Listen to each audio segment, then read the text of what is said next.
Hello everyone, foundation engineering के इस नए लेक्चर में आप सभी का स्वागत है। हम लास्ट क्लास में स्टैटिक फॉर्मूलेज की बात कर रहे थे। अभी हम आज डायनेमिक फॉर्मूलेज को आगे देखेंगे, है ना। डायनेमिक एनालिसिस कैसे होता है पाइल फाउंडेशन में, that will be starting. So let us now begin.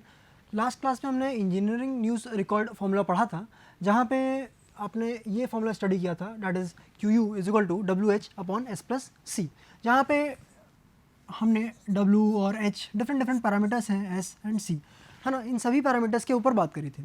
जब हम यहाँ बात कर रहे हैं डायनेमिक फॉर्मूलेज की, डायनेमिक क्यों बोला जाता है? देखिए, दो चीज़ें हैं, एक है स्टैटिक, एक है डायनेमिक। स्टैटिक की अगर बात करते हैं तो वो होगा कांस्टेंट या रुका हुआ, या फिर एक कांस्टेंट पेस से चल रहा है ना। डायनेमिक की बात कर रहे हैं तो it is changing motion, variable motion. जैसे CPT की अगर बात करूँ मैं, स्टैटिक कोन पेनिट्रेशन टेस्ट की, so in that case what was there was a constant rate with which the force was being applied, है ना। वैसे ही डायनेमिक की अगर हम बात करें तो हैमर वाला एक्शन इज डायनेमिक एक्शन, कि आपने क्या किया, हैमर को उठाया, then what is you are releasing that and then free fall height के कारण हैमर गिर गया and again you are repeating that cycle again and again. तो इसीलिए हम बोलते हैं इसको डायनेमिक प्रोसेस। तो डायनेमिक प्रोसेस में आप देखेंगे कि कई जगहों पे हैमर का यूज़ किया गया है, and that we will be talking about कि हैमर और पाइल का क्या रिलेशन है, किस तरीके से वो हैमर एनर्जी इम्पार्ट करता है पाइल को, and that undergoes the settlement or the settling there. तो यहाँ पे देखते हैं सबसे पहले QU is the ultimate load carrying capacity of the pile, W is the weight of the hammer in kgs. So these are empirical formulas, relations, so you have to keep in mind the different dimensions or the units that are being taken into consideration. H is the height of the fall of the hammer, which is in centimeters. S is the penetration of the pile per blow, okay, per blow of the hammer. It is also taken as the average value of last 5 blows for the drop hammer, and it is taken as average value of last 20 blows for the steam hammer. Okay, so I will be talking about this in the numerical, so it will be much more clear in that place. C is a constant which accounts for average energy loss in the elastic compression of the different components of that setup, that is the pile cap, pile and the soil. इन तीन चीज़ों के बारे में यहाँ पे बात हो रही होगी. C is equal to 2.5 centimeter for in the case of drop hammer, and it is equal to 0.25 centimeter for the steam hammer. तो हमने यहाँ पे ये अलग अलग सेटअप्स देखे, यहाँ पे अलग अलग डायमेंशंस की बात करी. अब इसके ऊपर एक न्यूमेरिकल देखते हैं यहाँ पे, wherein you are given that a 250 mm diameter pile was driven with a drop hammer of weight 2200 kgs and having a free fall height of 1.5 meter. So this is the very first thing, यानी कि आपके पास एक pile है जिसका this diameter is what 0.25 metre, है ना, या फिर मैं कहूँ कि 250 mm, है ना. It was driven with the help of the drop hammer. So a hammer was there, a drop hammer, and it was fallen by the force of gravity. अच्छा, इसमें क्या होता है कि this drop hammer will be imparting the energy on to the pile. Okay, so there will be some energy that will be imparted onto the pile, and with which it will be settling. Now another point that is given to you is the total penetration of the pile recorded in last 5 blows was 30 mm. तो यहाँ पे बताया गया है कि last 5 blows में 30 mm का penetration देखा गया है. ओके, सो जब हम बात करते हैं फॉर्मुलेज में, तो आपको यहाँ पे ये नोटिस करने को कहा गया था कि S is the penetration of pile per blow of the hammer. So noting तो जो भी आपने रिकॉर्ड किया है in the field, that is done for the last 5 blows. But जब आप बात करते हैं कि सेटलमेंट की, तो it is settlement is per blow of hammer. So यहाँ पे आपने देखा कि this settlement is what 30 mm. So for last 5 blows it will be what 6 mm per blow, that is 0.6 centimetre पर blow. Weight of the hammer is given to you as 2200 kgs. H is equal to 1.5 meter or 150 centimeters. Because it is a drop hammer that is being given to you, तो C की value यहाँ पे क्या हो जाएगी 2.5 centimetre. In case it have been the steam hammer, तो वहाँ पे 0.25 सेंटीमीटर आप यूज़ कर सकते थे. सो in these cases, in the engineering news record formula, we will be using the factor of safety as 6. Okay, so that you have to take into consideration. Now we are simply applying the formula here, which is given by this Q allowable, that is W into H upon S plus C. So this is S here, and this point is the C. Okay. अच्छा, ये जो 6 है, this is nothing but the factor of safety, because हम यहाँ पे allowable की बात कर रहे हैं. Okay, so you already know that when you talk about this allowable value, it is nothing but QU upon the factor of safety. जहाँ पे QU आपको पता है, that is what WH upon S plus C. So with this formula we are using this thing here. So we are simply putting in the values and at the respective locations, and we find out that the allowable load is 174 kilonewton. So after applying the factor of safety, this is the allowable load, not the ultimate load. Ultimate load तो 6 गुना ज़्यादा होगा इससे. So this is the first one. Now we will talk about this Hiller's formula. यहाँ पे कुछ additional term आए. सबसे पहले आप बात करेंगे यहाँ पे, तो यहाँ देखते हैं this QU is equal to W into H upon S plus C by 2 into neta H, this efficiency is there, and neta B, this efficiency is there. तो पहली efficiency जो है neta H, this is the efficiency of the hammer, alright, and the second one is the efficiency of the blow, कि एक hammer का एक blow आया तो कितनी efficiency से इसको strike किया होगा, है ना. So these are the two different efficiencies that have been taken into consideration. So ये थोड़ा सा और ज़्यादा accurate माना जाएगा इसमें, because the efficiencies are also taken into account, और ये factor in करेंगे किसमें, इस QU में, alright. So notation सारे same हैं, but एक ही चीज़ है यहाँ पे, that the factor of safety here is taken as 3. जब हम क्यों यहाँ पे factor of safety कम लेना पड़ा, आप ये समझ सकते हो कि पिछले वाले केस में इतनी accuracy नहीं थी, but इस वाले केस में यदि आप नोटिस करिए कि नीटा H और नीटा B आ गए. Now these are providing what somewhat more factors to this formula, alright, this formula here. तो इसीलिए factor of safety यहाँ पे कम कर दी गई है, because accuracy यहाँ पे बढ़ गई है. So these are the things, little things which you can keep in mind while understanding the different things. So बाकी सारी चीज़ें वैसी ही हैं. यहाँ पे देखते हैं कुछ नई चीज़ें जो ऐड हुई हैं, that is neta H and neta B. So neta H is the efficiency of the hammer. hammer की बात कर रहे हैं, यानी कि ये उसी के ऊपर डिपेंड करेगा जिस प्रकार का वो हैमर है. तो सबसे पहले हम बात करते हैं ड्रॉप हैमर की. So drop hammer for that case नीटा H is equal to 1. For single acting steam hammer it is equal to 0.75 to 0.85, and then for double acting steam hammer it is 0.7 to 0.80. So basically हम ये तीन hammer सबसे ज़्यादा use करते हैं, इसीलिए we have mentioned the values for these three hammers here.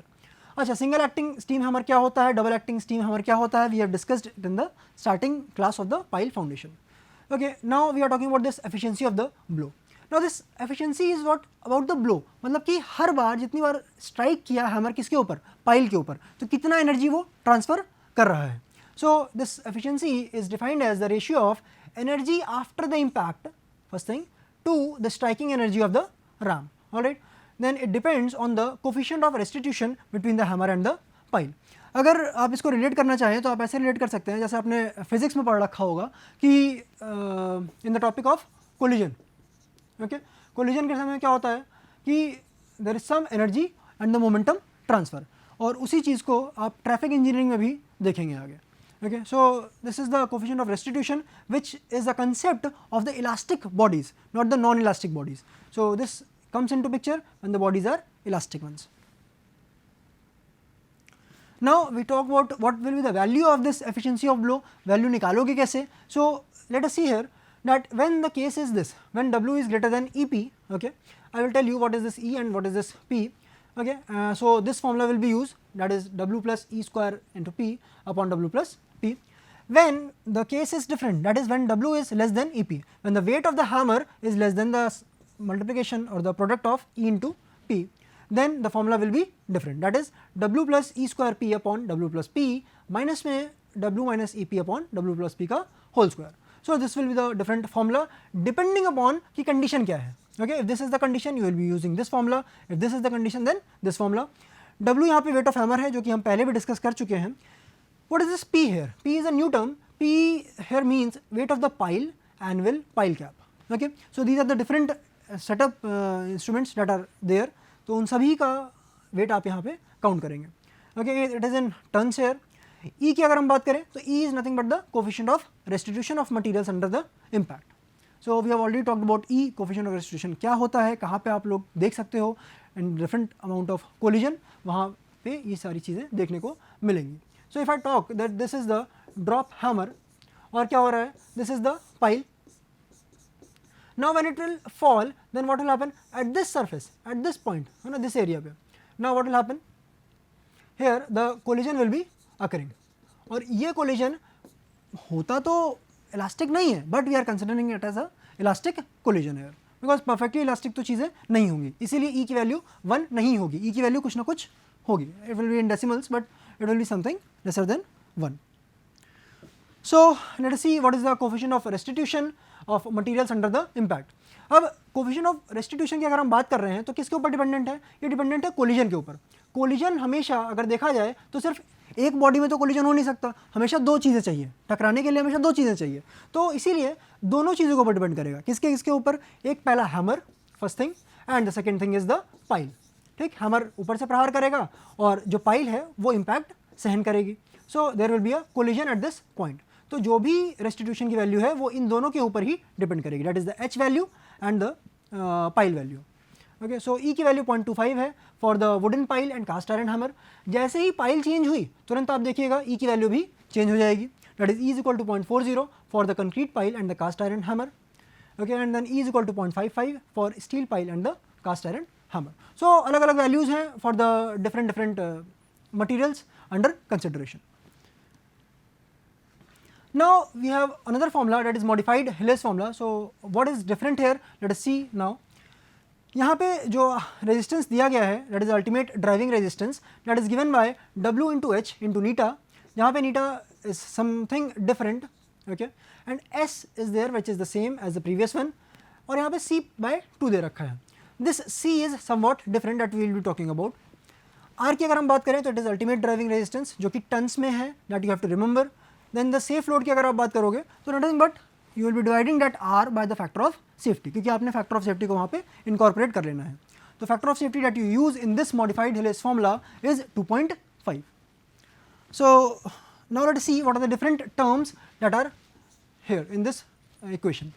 R is the ultimate driving resistance which is in tons, W is the weight of the hammer which is also in tons, H is the effective fall of hammer which is in centimeters. तो ये तीनों चीज़ें तो आपको समझ में आ रही हैं कि पहले जैसी ही हैं, बट यहाँ पर डिफरेंस ये आता है कि H की वैल्यू बार बार चेंज होगी depending upon what is the type of hammer. यानी कि H की वैल्यू अगर आप ड्रॉप हैमर लेते हैं तो it will be equal to the height of the free fall of the hammer. अगर मैं दूसरा बात करूँ तो if it is a winch operator drop hammer then in that case 80% will be taken, 80% of the H value, alright, not the entire H value will be taken. So that you have to take into consideration. If the single acting hammer is there, then you will be taking the 90% of the stroke for this single acting hammer. Now for this thing you will be taking, for the McKiernan and Terry type double acting hammer, you will be taking 90% of the maker's rated energy. That rated energy will be given to you in the manual of that machine or of that hammer. So you will be using that free fall height. Okay, so that H will be equal to 90% of the maker's rated energy, which is in tons centimeter per blow. Okay, so this is the values that you have to take into consideration while you are applying this formula. इसमें एक और term है that is this C, that is a different value. Neta is the efficiency of blow that you already understand. S is the final settlement और penetration per blow. और हम पहले भी जब हम फॉर्मुलेस को देख रहे थे वहाँ पे भी हमने यही बात करी थी कि penetration will be what per blow. ऐसा नहीं है कि आप सभी 5 ब्लोज का penetration ले लो, है ना, पर ब्लो आपको penetration लेना पड़ेगा. So that is this S value which is in centimeters. So you have to take into consideration the dimensions also which are being used because these are empirical relations. So you have to keep in mind these dimensions. C की बात करते हैं. C यहाँ पे थोड़ा सा different कैसे है. It is a total elastic compression. It is a summation of 3 terms, C1, C2 and C3. Okay. Now what are these 3 terms? Now understand, first is the temporary elastic compression between the dolly and the packing. Dolly and the packing अगर हम बात करें तो pile के just ऊपर there will be some structure so that dolly that pile does not get split up. Okay. So these are the different things that you have to take into consideration. तो डॉली और packing के बीच में जो भी elastic compression है that you have to take. Second is this C2, temporary elastic compression of the pile, and then this C3 is the temporary elastic compression of the soil. So these are the 3 terms that are there. अगर हम इसमें आगे बात करें तो C1, C2, C3 की values क्या क्या होती हैं उसको हम देखते हैं.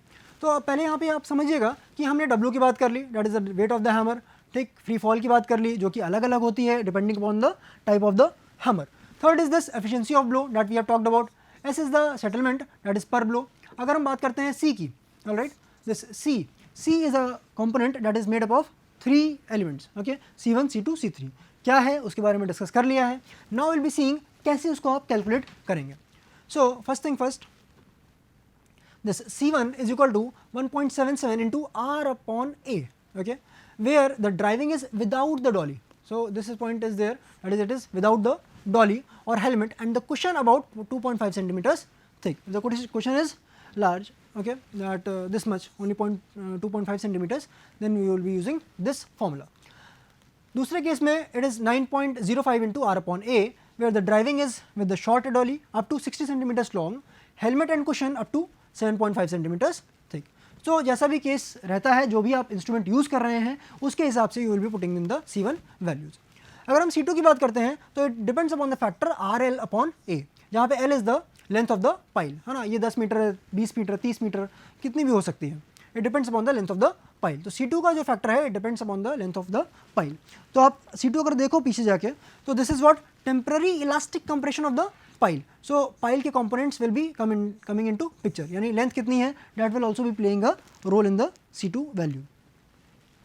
सो this is 0.657 into RL upon A, then C3 is equal to 3.55 into R by A. A is the nothing but area of the pile which is in centimetre square. तो R की वैल्यू तो हमने पहले ही discuss कर रखी है. अच्छा, यहाँ पे ये चीज़ समझिएगा कि if I talk about this pile, okay, तो अगर मैं कहता हूँ कि this is the length of the pile, right, this one, and I say अगर इसका आप टॉप व्यू देखेंगे यहाँ पे, okay, this can be circular one also, this can be a square one also. तो जो भी इसका एरिया है, okay, that you have to take in centimetre square, and you will be taking this और this value, okay. So these are the 3 terms that you will take individually and then you will add it on. Efficiency of blow की अगर हम बात करें तो यहाँ पे भी 2 केसेस हैं. यदि W ग्रेटर देन EP है, then you will be taking this eta as W plus E square P upon W plus P, and if it is less than EP, weight of the hammer is less than E, the coefficient of restitution, and this P value, then it is given by W plus E square P upon W plus P minus of W minus EP upon W plus P का whole square. So these are the 2 dimensions of this efficiency of blue. So with this we cover this entire formula. What are the different limitations of these dynamic formulas? First of all, the relationship between the static load resistance and the dynamic load resistance is uncertain. So जब हमने static load की बात करी थी तो वहाँ हमने 2 बातें करी थी, क्या कि कितना एंड बियरिंग रेजिस्टेंस लग रहा है, कितना स्टैटिक फ्रिक्शन रेजिस्टेंस लग रहा है, बट उसको हम यहाँ पे डायनेमिक वाले के साथ रिलेशन में नहीं ला पा रहे हैं, and that is a problem for this thing. अगर हम इन दोनों को रिलेट कर ले जाएँ, ठीक, स्टैटिक को और डायनेमिक को, then it is a very good thing, because हम एक स्टैटिक की वैल्यूज़ को यूज़ करके दूसरे डायनेमिक का यूज़ कर सकते हैं, या फिर हम डायनेमिक फॉर्मूलेज का एनालिसिस के द्वारा we can count out the static values, and bearing और स्किन फ्रिक्शन हम अलग अलग पता कर सकते हैं, and that will be very much beneficial. These are based on the assumption of the impact of 2 free elastic bodies, which is not true. जो मैंने आपको स्टार्टिंग में बताया कि it is based upon the collision theory. अब collision theory के ऊपर based है, यानी कि जो coefficient of restitution है वो पिक्चर में आता है. अच्छा, coefficient of restitution for the perfectly elastic bodies will be equal to 1, but यहाँ पे क्या है, these are not elastic bodies as such. तो हम यहाँ मान के तो चल रहे हैं कि these are 2 free elastic bodies, but actual में देखा जाए तो ऐसा होता है क्या, ऐसा नहीं होता है. क्यों? Because the hammer which is being dropped on to the pile, if I say that this is the pile और हैमर ऊपर से ड्रॉप किया गया, देन व्हाट विल हैपन, इसके ऊपर फोर्स तो लग रहा है, but that is what, that has been acted upon by some force. Gravity तो दी गई है, but then again it will be lifted and then again it will be drop. तो there is some amount that is which is not true there. No information about the settlement under the load, because bearing capacity की तो बात करी गई, इसमें are की बात करी, अल्टीमेट रेजिस्टेंस की बात करी गई, है ना, but we are not talking about the settlement कितना हो रहा है. लोड तो आपने लगाया, बट कितना सेटलमेंट हो रहा है उसके बारे में कोई भी बात नहीं करी गई है इस डायनेमिक फॉर्मुलेज में. So these are the few limitations. Let us see one numerical here on this dynamic formulas. See here a 300 mm diameter concrete pile. अच्छा, कंक्रीट पाइल है, उसका कुछ unit weight is given to you, that is 26.5 kilonewton per meter cube, which is 10 meters long.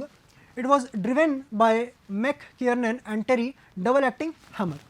अच्छा, ये जो hammer दे रखा है उसकी rated energy is given as 16.62 kilo joules and total mass of 2200 kgs. So that is given to you for the hammer. The driving was done with a short dolly. So you are given again, what is it there? Short dolly is there. Okay, and cushion 2.5 centimeters. The average penetration recorded in the last 5 blows was 3 mm per blow. So that is the different value that are given to you. You have to calculate the safe pile load. सबसे पहले हम बात करते हैं दो चीज़ों की, एक है weight of the pile और the second is the weight of the hammer, because this W and this P will be coming into picture for the efficiency. Okay, so let us see here weight of the pile. तो weight of the pile कैसे निकालोगे? It is a concrete pile. Okay, it is a concrete pile. Concrete pile है यानी कि इसका कुछ ना कुछ यूनिट वेट है. So you are simply doing what, unit weight into the volume, so you will be getting the weight, है ना. So with this you can see that this value here volume की value and this unit weight you can get the weight of the pile. So volume की अगर आप बात करते हो तो pi by 4 into D square, it is 0.3 mm, है ना. जो आपको डायमीटर आपको दे रखा है यहाँ पे, this is the small D, है ना, diameter that is 0.3 mm, 0.3 metres into the length of the pile, that is 10 meters. तो यहाँ पे वॉल्यूम हो गया into 26.5, that is the unit weight. Weight of the hammer की अगर हम बात करते हैं तो this is 2.2 tons into 9.81, that is coming out to be 21.6 kilo Newton's. तो इसके बाद यदि हम आगे बढ़ें तो P की वैल्यू आपके पास मिल गई है, W की वैल्यू आपके पास मिल चुकी है. Now you are given that for double acting hammer and the driving concrete pile E is equal to 0.50. So you can easily calculate this EP value, the product of E and P. So this is coming out to 9.4 kilo newtons. So you will be comparing now what? You will be comparing the values of W, okay, and EP. तो ये दो terms को आप compare करेंगे, जो भी इसमें ज़्यादा होगा उसी के हिसाब से आप फॉर्मूला पुट कर लेंगे of the this efficiency. Okay, so you can see that W is greater than EP. So you can easily apply this formula and you can get the value of efficiency. Okay, W plus E square P upon W plus P. So this comes out to be 0.65. Now let us see what are the other values. अगर हम बात करते हैं C की, है ना, that was there in the 3 different components. तो C1 की अगर आप बात करें तो it was what, 1.77 R upon A, and second thing was 0.657 L into R by A, and then third term was 3.55 into R by A. So you can see that thing. अगर आप यहाँ पे बात कर रहे हैं और A का टर्म बार बार यूज़ हो रहा है ना, तो A can be determined by simply pi by 4 into D square, जहाँ पे diameter of the pile is given to you, है ना. पाइल का this is the length that is given to you as 10 metres and the pile diameter is given to you as 0.3 metres. तो you can easily find out the area of the pile and the different dimensions. इसका आपको volume निकालना है, area निकालना है, you can find out each and every thing. So this area comes out to be this much, and this is 706.8 centimeter square. So now when you put in the values and you simplify it, then it comes out to be C is equal to 11.89 R by A, and when you simplify it, when you put in the value of this A here, okay, so you get it as this, C is equal to 0.0168 by into R, and C by 2 की value कितनी हो जाएगी, this one 0.00841 R. So now for McKiernan double acting hammer, you already know that only 90% of the rated energy is taken. क्यों? ये क्या था? This was what? This was the height of free fall. तो H की value 0.9 times of the rated energy हो जाएगी. So that we have to take it into consideration. तो W तो जो है वो वैसा ही रहेगा, 0.9 times H you have to use there, because total height of free fall will not be used in this case. Drop hammer होता तो you would have used the total free fall height. So when you use this 16.62 kilojoules is the energy that has been given to you in the numerical itself. So when you apply this, it comes out to be 149.58 ton centimeter. When you talk about the ultimate driving resistance, it is given by R. So you apply the formula here, that is W into H into neta upon S plus C by 2. तो यहाँ पे कई सारी चीज़ें हैं.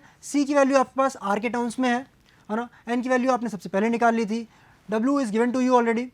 H is also there, and then this S is also there. Okay, so when you put in the values and you solve this, so this is 3.3 and this is neta value. Okay, when you solve this, W into H, that was what, 0.9 times W H that you used in the previous case, जो आपने यहाँ पे use किया है ना. Because it will not be WH because it is a different type of hammer. अगर ये drop hammer होता तो आप क्या कर लेते, you would have used simply W into H. So when you solve this equation, we get R as 911.5 tons, alright, sorry, kilonewtons. And when you talk about the safe load, तो safe load के लिए क्या करेंगे? You will be applying the factor of safety, और factor of safety in this case is taken as 2.5, alright. So you get the value as 364.6 kilonewton. So that pile which was of 300 mm diameter and the length of 10 meters, that value, that safe load was coming out to be 364 kilonewtons.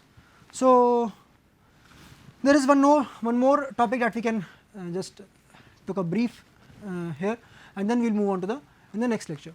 See here, this pile load test है ना, हमने तीन चीज़ों के बारे में बात करी अभी तक. पहला क्या बात करी? पहला हमने बात करी स्टैटिक एनालिसिस, दूसरा उसके बाद हमने बात करी dynamic analysis, and now we will be moving on to this pile load test. Pile load test क्या है? Pile load test is a destructive test. Okay, the loaded pile in the test becomes a waste because आपने pile पे load लगाया और test किया कि कितने पे वो fail कर जा रही है. तो in that case what will happen? That pile will become a waste. So that is why it is called as a destructive test. Second point is in situ test. अगर हम in situ की बात कर रहे हैं तो मतलब जहाँ पे आपका field है वहीं पे आप जाके test करेंगे, because that pile is also to be tested for its material also, for its strength also, and also for the soil with which it is in contact with. Okay. So that is the in situ test which will be conducted in the field. It is more suited for the dense sand, because in the loose sand what will happen? Liquefaction may occur. In the clays what will happen? Remolding may occur and the pore pressure may set up. So in these two cases of the loose sand and the clays, we will not be using this test. Okay, with the pile load test will not be used. So it is a quite accurate test. It gives a quite fair value for us. So these are the few things that are important points here about this pile load test. So the procedure for the pile load test we will be discussing in the next class. Thank you for today.